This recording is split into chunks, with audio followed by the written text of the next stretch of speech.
പുതിയൊരു വീട്ടിലേക്ക് എല്ലാവർക്കും സ്വാഗതം. വൈകുന്നേരം മക്കൾ സ്കൂളിൽ വിട്ട് വരാനാകുമ്പോഴത്തേക്കും എന്തെങ്കിലും ചായക്ക് കടി ഉണ്ടാക്കാമല്ലോ എന്ന് ആലോചിച്ചുകൊണ്ടിരുന്നത്. അപ്പം ഇന്നലെ ഇടിയപ്പം ഉണ്ടാക്കിയതിൻ്റെ ബാക്കി അരിപ്പൊടി ഉണ്ടായിരുന്നു. അത് കുറച്ച് ചൂടുവെള്ളത്തിൽ പിന്നെ ഇതുപോലെ കുഴച്ചെടുത്തു. അതിനകത്തേക്ക് തേങ്ങയും ചെറിയ ജീരകമാണ് ഇട്ടത്. പിന്നെ കുറച്ച് ഉള്ളിയും കൂടി ഒതുക്കിയിട്ട് ഇതിനകത്തേക്ക് ചേർത്തിട്ട് നല്ലപോലെ മിക്സാക്കി എടുത്തിട്ടുണ്ട്, കുഴച്ചെടുത്തിട്ടുണ്ട്. ഇനി നമുക്ക് ഇവിടെ പ്രസ്സൊന്നുമില്ല, കാരണം ചപ്പാത്തിയും പൂരിയൊന്നും പരത്തുന്ന പോലെ പരത്തേണ്ട സാധനങ്ങളില്ലാത്തത് കാരണം ഞാൻ ഇതുപോലെ ഒരു കവർ വെച്ചിട്ട് അതിൻ്റെ മേലെ വേറൊരു കവർ വെക്കും.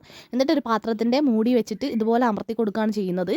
നന്നായിട്ട് അമർത്തണം. ഇതിപ്പോൾ ഞാൻ ഒരു കൈ കൊണ്ട് വീഡിയോ എടുക്കുന്നത് കൊണ്ടാണ് ഇങ്ങനെ കാണിച്ചത് കേട്ടോ. രണ്ട് കൈയും വെച്ച് നന്നായിട്ട് അമർത്തി കഴിഞ്ഞ് കഴിഞ്ഞാൽ നല്ല രീതിയിൽ നല്ല ഷേപ്പിൽ വന്നിട്ടുണ്ടാവും നമ്മളെ പത്തിരി. ഇത് എൻ്റെ മാത്രം പത്തിരിയാണ്, കാരണം ഞാൻ നോർമലി നമ്മൾ ഉണ്ടാക്കുന്ന പത്തിരീൻ്റെ ഒരു കൂട്ടുമല്ല എൻ്റെത്, എല്ലാം തട്ടിക്കൂട്ട് പരിപാടിയാണ്. പക്ഷെ എന്താ വെച്ച് കഴിഞ്ഞാൽ അരിപ്പൊടിയാണ് നല്ല സോഫ്റ്റായിട്ട് കിട്ടും കേട്ടോ. നമ്മളെ കുഴയ്ക്കുന്നതിൻ്റെ ആ ഒരു പരുവം കറക്റ്റ് ആയിട്ടുണ്ടെങ്കിൽ നമ്മൾ എണ്ണയിൽ ഇട്ട് കഴിയുമ്പോഴത്തേക്ക് തന്നെ നമ്മളെ പത്തിരി എന്താ നല്ല പോലെ പൊങ്ങി വരും.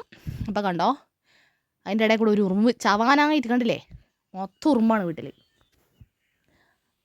കണ്ടോ, ആ പൊന്തി വന്ന് കണ്ടില്ലേ. അപ്പം നമ്മളെ കൂട്ട് കറക്റ്റായിട്ട് വന്നിട്ടുണ്ട്.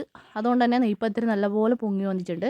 പെരുംജീരകം ഇട്ട് കഴിഞ്ഞാൽ കേട്ടോ അടിപൊളി ഒറിജിനൽ നമ്മുടെ എന്താ പറയുക നെയ്പ്പത്തിരീൻ്റെ ആ ടേസ്റ്റ് കിട്ടുക. കുഴപ്പമില്ല, ഇതെന്തായാലും വേറൊരു ടേസ്റ്റ് അങ്ങനെയൊക്കെ പറയാം. കറിയൊന്നും വേണമെന്നില്ല.